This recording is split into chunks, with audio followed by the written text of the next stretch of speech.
not the stick. It's okay, it's a stick. It's the sacred stick, but we got this. We're back out in nature. Damn, it's hard ground right here. And that's okay. Yeah. I think that will do. You reckon? Well, there's not much wind. Should be okay. Can we give the thing a twist? This? No, so I can see, so we can see. Yep. Oh, you can't really see it.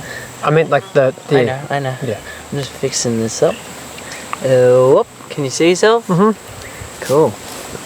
Not like deeply, but you know, it's enough to like know where I'm at. How's the lighting? It's okay. We can do better. Black and white effect will be okay. Okay. As long as we can see faces and... That was the problem with what we shot last week. Is that because we're in a moving vehicle, I'll move over a bit. the sound was a bit funny. Yeah. But then also visually, like, because it was the morning, the sun was like in front of us. Very heavy shadows. Yeah, lots of shadows. Lots and lots and lots of Where's your shadows. Pargo, mate?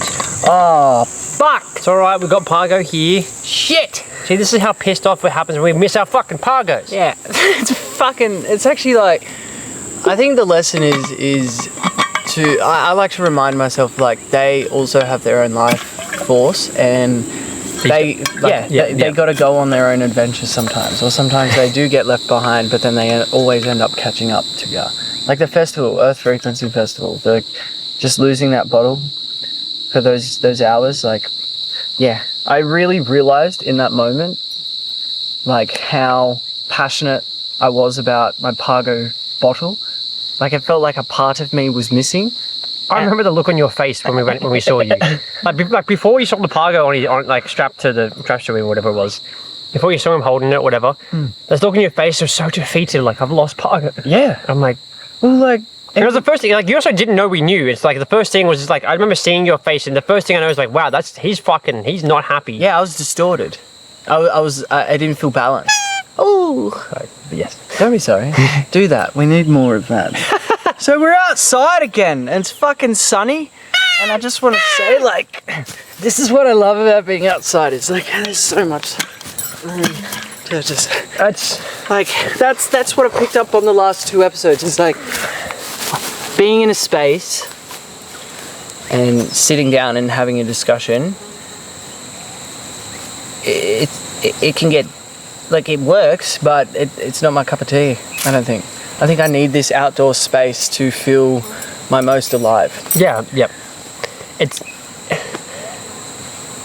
getting into it too. The sitting in the grass and the nature and that thing is part of all the stuff. It's a fucking stick, for God's sakes. Like, Yeah. it's a stick. And also, there's no other input.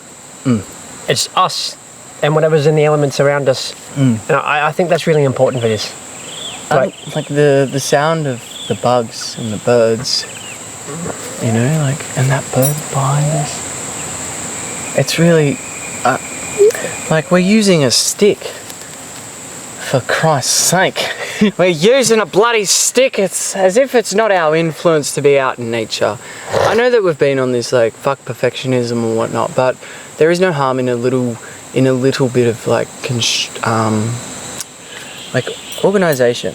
Like, Yeah, constructive organisation. What's the word? Constructive improvement. almost like base rules, or not base rules, but just general little gentle guides. Like, Yep. there's one thing that we were just talking about before, is like the gentle guide with me at the moment and sticking around is like, out in nature, we're talking to each other. The editing load isn't too much, meaning like shorter videos, but more of a like, we could do shorter videos and do 2 of those or something like that a week, or I don't know, just flow with it, I guess. But Go on. March flies, They get and me. you got holes in your pants. You don't want that going down. Get into Johnny. You got to look after Johnny. Is that his name? No, actually, it just came out then. Fellas, have you named your penis, or have someone named your penis? Have you? No. I have. Yeah, I know. I feel so honoured that I didn't have to name my penile. You have multiple peni. That's what it says. Oh shit, my lingam. I saw 7 Ling. shooting stars this week, and I got one. I've seen 9 actually total for this week. You've been looking at the stars, bro. I think it's really important for us humans to look up at the sky. Ponder it. At least an hour a week, where it's dedicated sitting down time. Because I think, I do have this theory that the moment we were able to attain fire and turn that into electricity, la-di-da-di-da, it's I feel like we started to lose touch with our biggest and most original screen of life, which is the night sky. I actually got told by Denny how the indigenous Aboriginals would look at the night sky. And instead of just looking at the stars, now correct me if I'm wrong, if anyone has backing up information regarding this, we're all learning. Instead of looking at the stars for the light source, look in between.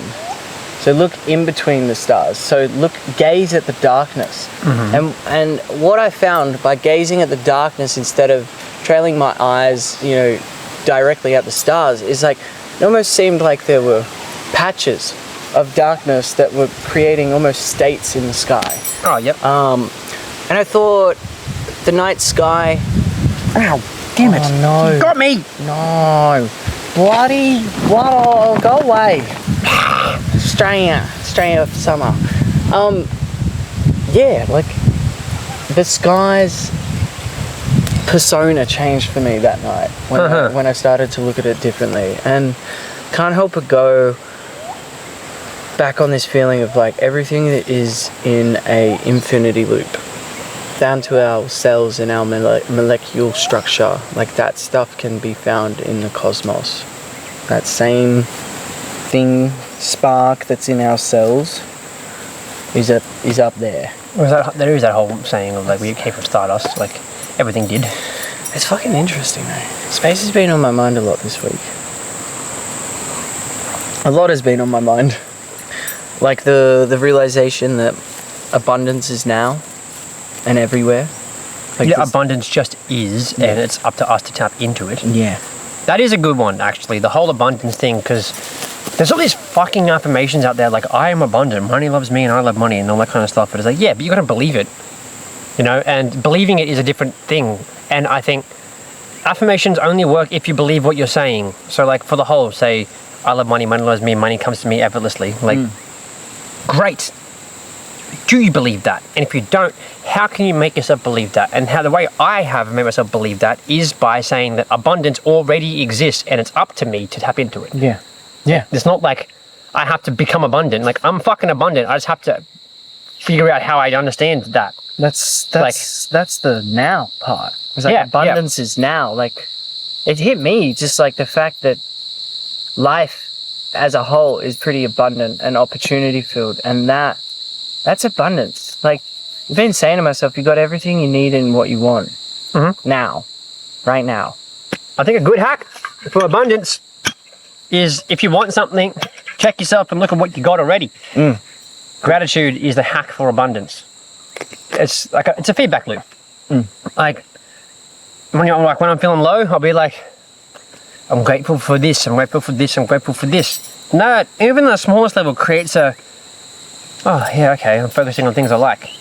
And then that uplifts my mood. And then uplifting my mood creates a better reality. And that better reality gives me more things to be grateful for. And then next time I'm I'm grateful for this, this, and this. And every fucking day for the next however long it is, suddenly a month down the track, my life's way better. Because I've been recognizing what's good about it. The gratitude. And then that's what creates the abundance in my life. It's reaffirming what I love.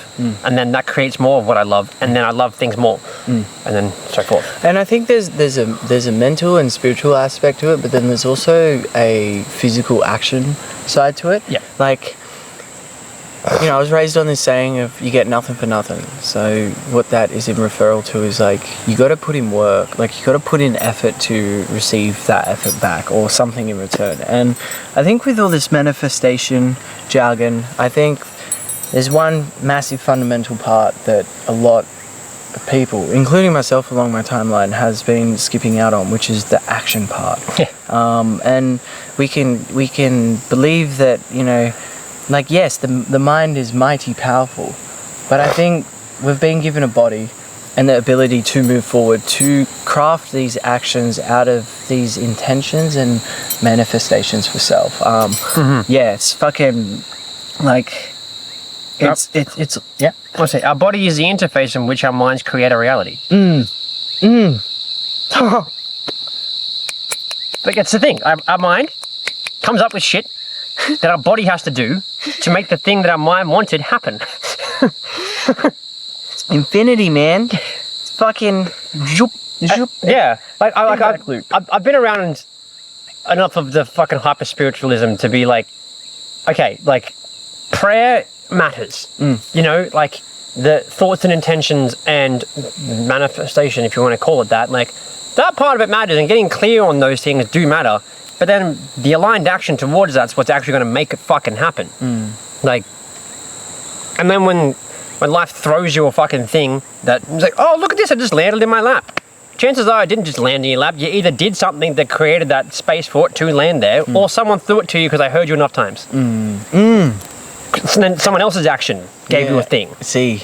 And like, something I've figured out in that space particularly is that the blissful ignorance towards everyone else's work, towards your goals, creates you thinking that you're magic.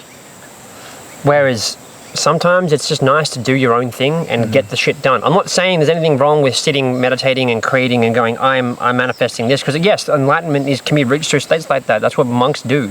Monks have their needs met by people and get shit cooked for them. They get things done for them. They just spend all their time in prayer. Like, that's fine. That's dedication to the path, dedication to God. That's a life that they live.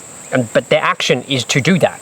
Like, any of us gonna fucking sit around and meditate for like 20 hours a day or some shit? Like, good luck. Chances if you're from the Western world, you're gonna really struggle, especially in the modern world. And that's the thing, in their world, because of their dedication to what they're doing, the people around them are creating the reality that they get to live. Whereas if you're not doing that, there's something within our lives that we can do to create the reality that we want to live, taking aligned action towards the manifestation that we want. And it's all baby steps as well.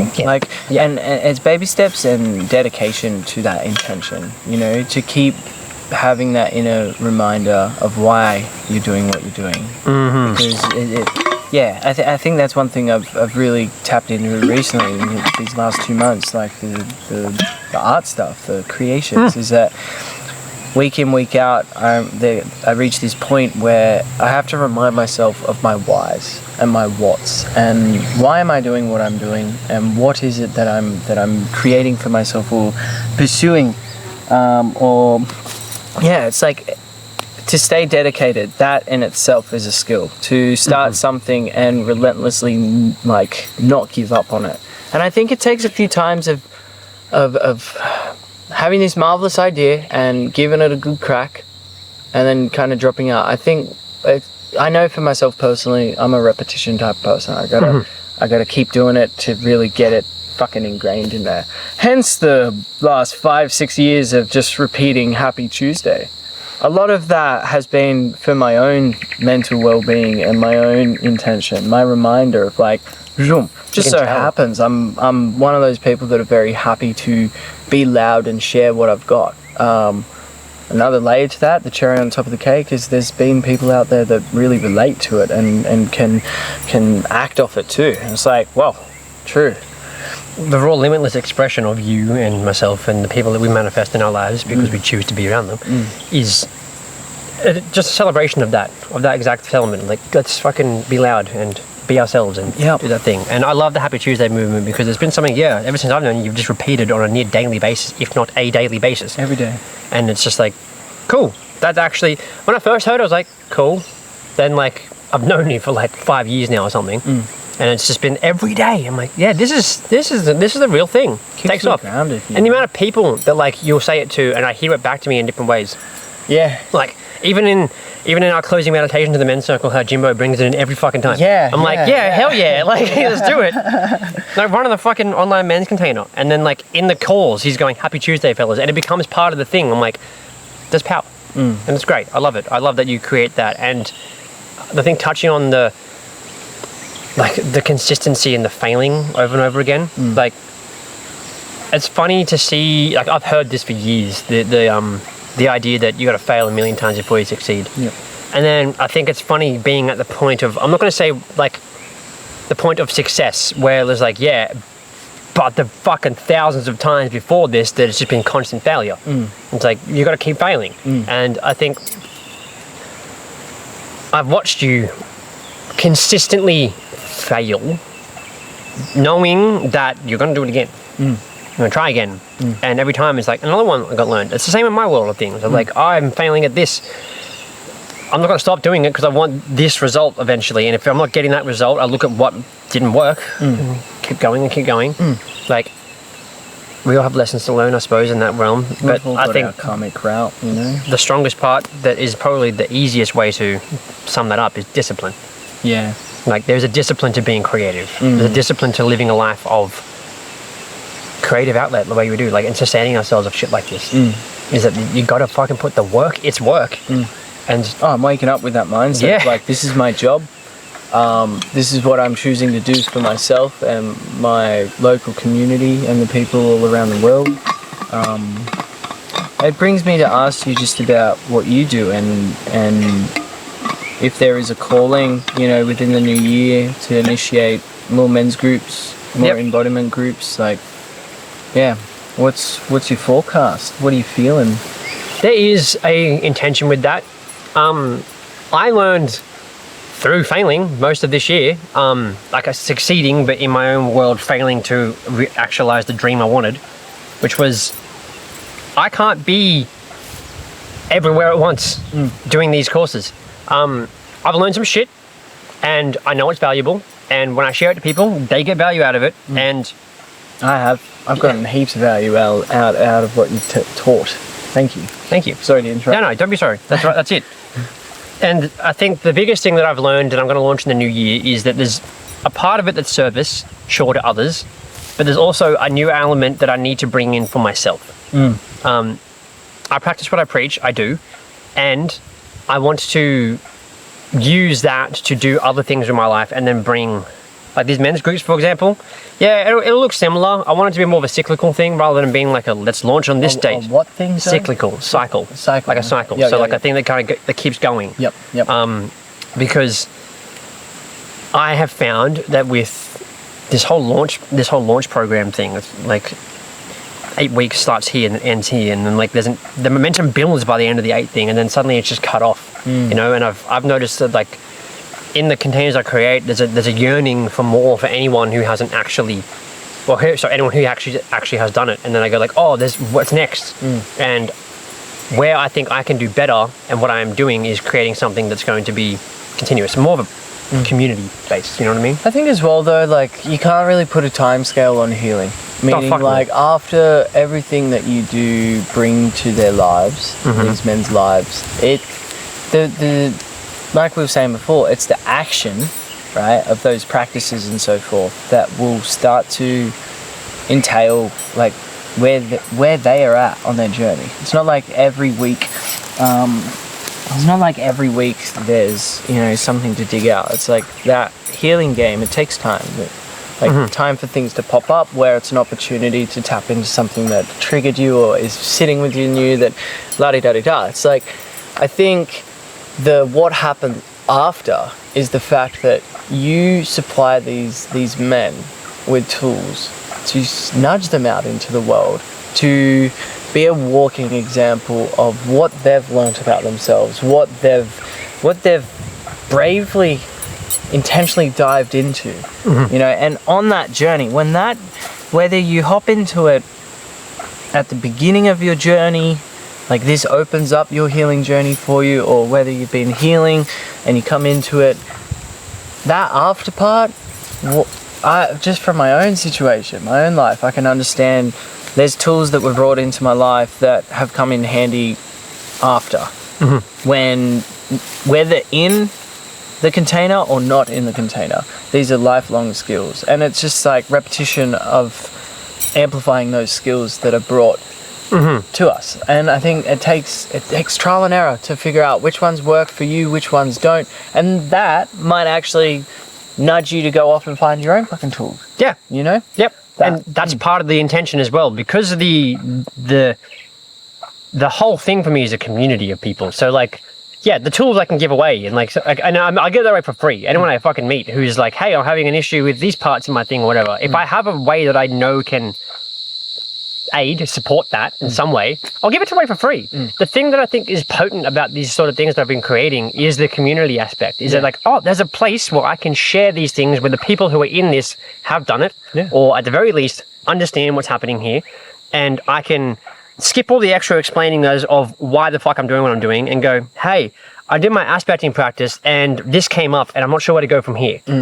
That sentence alone makes zero sense to anyone watching who hasn't done my courses, and yet you know what I fucking mean. I do. Yep. And so the idea of that being a thing, brought into a language, you know. Yeah. Yep. A community of people where we can share. Ow, fucking damn it! Just got bitten by someone again. Good practice when getting bit by ants is don't go ow or fuck or shit or piss or whatever. Just hold that energy in. On the bottom of my foot. It's meditation. Yeah. Just recycle of your own energy so you don't let it out. And the other part of all of this too is I want to, and I will be, is the in-person ones we do week to week. I have realized within myself, I need to meet up with my core brothers. Me, you, Jimmy Mango. Me, you, Jimmy Tao. Hi. Yep. You know what I mean? So that's the other side of this coin too. I got approached by a few people over the last couple of weeks, like, hey, I want to do the men's group you're in. Just sit in circle. A couple of them actually even offered to do like donations. And I thought to myself, like, fuck, like I want to invite you in, but I'm lacking my core group right now, and I need to meet and consult with my brothers. And so I thought to myself, how do I do both? And I have to separate them. So like, you know how now we have like 6 or 7 other new guys in the group that we've been doing. It's like, yeah, I like that and I want to do that with them, but also I miss doing it with just you and Tal and Jimmy, and that's something that I think I'm going to integrate into the new year. Because we've all stuck it out and built a solid understanding and language around how we show up in that space. And I think that's some of the most coolest stuff like that you've done. You've opened up these small little portals of communities, of groups where I can acknowledge like these are spaces that you've created with all your most pure intention to craft safety. It's a space where you can show up and break. Where you can break, you know? And repetition of letting yourself to break and crumble, actually you lift weight off your shoulders. But it becomes so implemented into your life where, say, that video that's been uploaded today, where we're just we're just screaming. It doesn't seem not normal. Does that make sense? Like, it to me, after just becoming comfortable with how I am when I want to be loud and just let it out, it takes away the nervousness of being loud in an uncomfortable way. I've become really comfortable with being loud and assertive, but in a very safe manner. And I give props to what you've done and shared with me and brought me into, because I can understand that it's due to those spaces that have enabled that little nudge to self and from others. Hey, it's okay. You have this in you, and that's okay. It's beautiful. Let's love it. Let's not hate it or deny it or try and push it down. Otherwise, it will grow and grow and grow and come out in vicious fucking ways. But no, it's like, love it, appreciate it. There's a space for this thing to show up. That's what he's done. Not only with himself, but with multiple groups of men. And I think that's a fucking skill right there. I just want to say thank you, for one. Thank you for also sharing like where you're at and what, like where your mind is at. It's like, because I know for both of us, it does feel like we're both on our own individual missions, but we're collaborating in pushing stuff out there that's for the greater good. You know, like showing up vulnerably online the way we do, you know, there's going to be funny fucking reactions. It's going to be like, what the fuck? But if we have no fucks about it, like if we give no fucks about judgment or whatever, and we just keep showing up in that way, we're leading away. We're leading by example. And when it comes to the masculine, that's something that I think is important. That's a part of the masculine, is leading with good example, good values. Leading by example is a thing that I will always strive to do. This brings me to something that you brought up a while back now. This is a while back now, but I remember I think it was actually at the close of the last Embodied Souls, and you messaged me. You mentioned to me that I still don't know why this is your words, I don't know why you want me here. I can tell you right now, all I'm standing for in all of this is potent self-expression. I want people to express themselves fully in their full fucking range of emotion, everything that's out there in a safe space. You do that. You do that. And you're an example of a great way to do that. You channel things into spaces that aren't necessarily normal, and your liberated fucking voice when you go ah! Like you do shit like that, loudly, in public sometimes, is like, yes, normalize it. Fucking normalize this shit. Like, yes, there are time and spaces where it might not be appropriate to scream at the fucking table or some shit, or when you're out at dinner with friends, or you're in a fucking baby sleeping area. I don't know what Baby fucking sleeping area. Like, yeah, whatever. Like, there's a time and a place, but like, I love that in your way and your way of doing things, your expression is what makes you shine. And thank you. Like, that's what I see in you. Is like, this motherfucker knows how to express himself. Like, learning. We're all learning, but like, we're all learning, yeah. But you are very good at it, and there's a much shorter pathway between what goes on in here and what comes out than I think a lot of people. Like, it might be the ADHD brain, it might be whatever the fuck else, the other neurospicy shit that's going on. I don't care. I don't give a fuck what it is.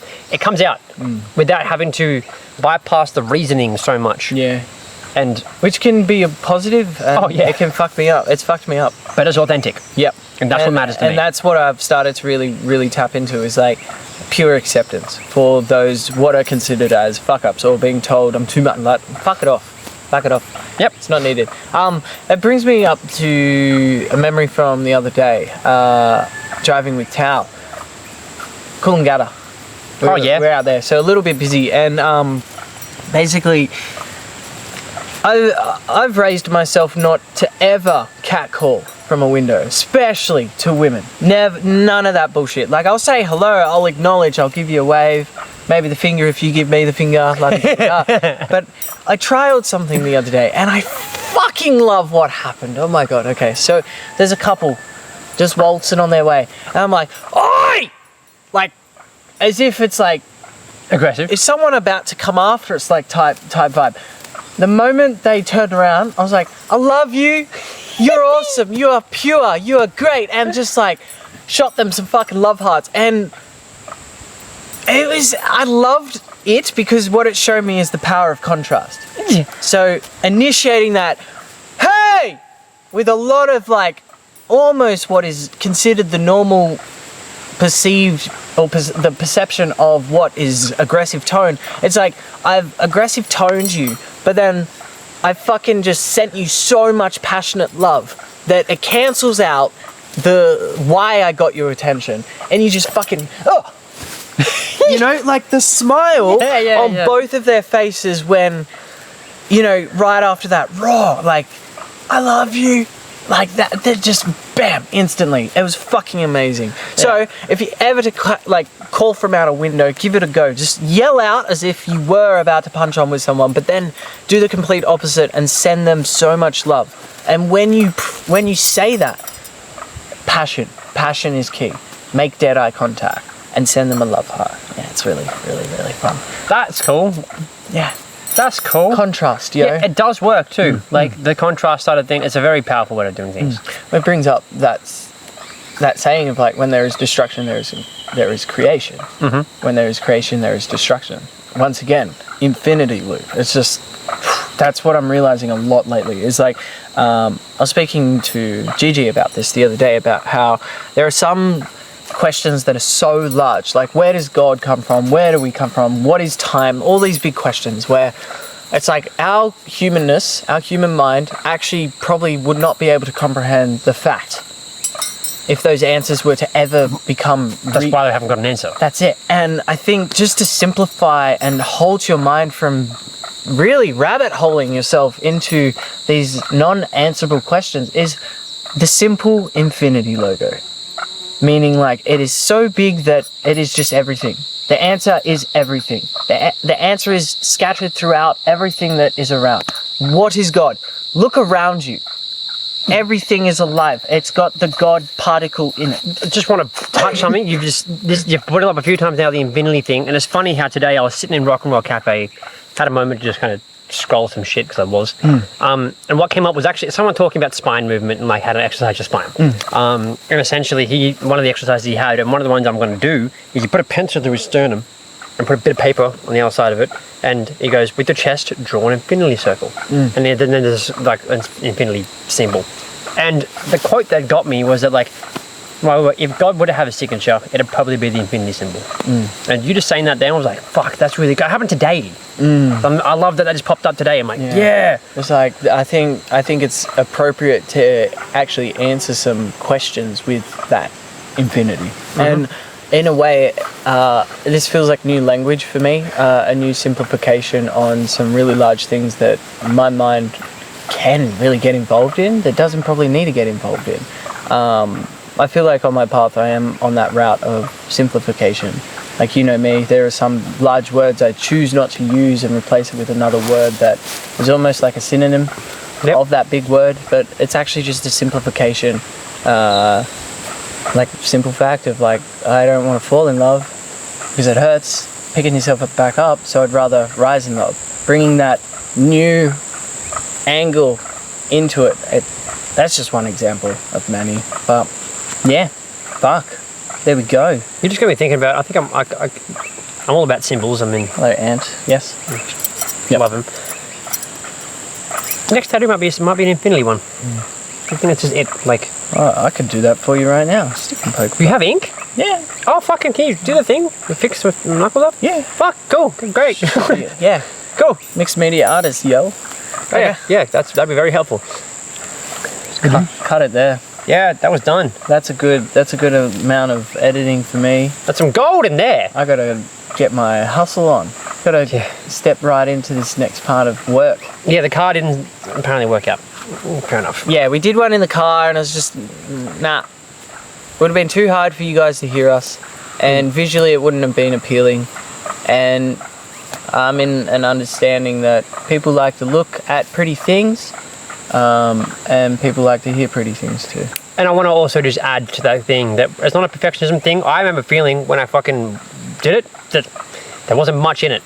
Like I was driving to work. I think I was driving to town or whatever it was. I felt like because you were driving and focusing on not crashing. Yep. Yeah. I had to speak and speak and speak. I feel like I didn't say much, and it just like, yeah, this is, yep, okay, cool. Sticking around, episode 3. Skadoosh. I felt like I went, as you said, sticking around, and it's like my voice came out of your mouth. Look how pretty we are, guys. Jesus Christ.